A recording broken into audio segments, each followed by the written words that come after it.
Do you wholly follow the Lord? W-H-O-L-L-Y. Do you completely follow the Lord? Welcome to this, your daily 180 Bible study. We appreciate you being with us, and we appreciate you participating in this study and sharing this study with others. We would encourage you to hit that share button on your Facebook or share the link from YouTube with your friends and encourage them to be part of the study as well. We're talking about the great hero of old, Caleb. And as we look at his life, we understand that his life was the kind of life that should characterize all of us.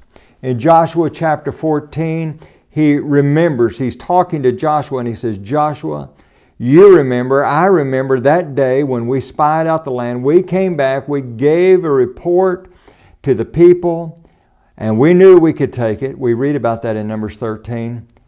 But the other spies made the heart of the people melt. And he says there in verse number 8, but I wholly followed the Lord. And God makes a promise to him on that day and says, you know what? That land where you have trod, that's going to be your inheritance. That's what Moses said to him, that God made that promise to Caleb. And Caleb goes on and he says, God's made that promise to me, and I wholly followed the Lord. And then he says in verse number 10, and now behold, the Lord has kept me alive, and has said, and as he said, these 45 years. I want you to think about that.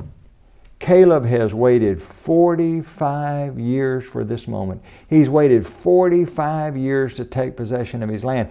And he doesn't just get to stroll in. There's going to be a fight. He had to wait 45 years to engage in the fight. You know, over in James chapter 5, there we realize we need to be patient. Therefore be patient, brethren, until the coming of the Lord. See how the farmer waits for the precious fruit of the earth, waiting patiently until it receives the early and the latter rains. What's the point? We can only do what we can do. There's some things we can't control.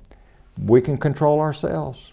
Caleb couldn't control the millions of Israelites that turned against God, but he could control himself. And he made a commitment. I'm going to be patient. I'm going to wait for God's timing, and I am going to wholly follow the Lord. Join us again tomorrow.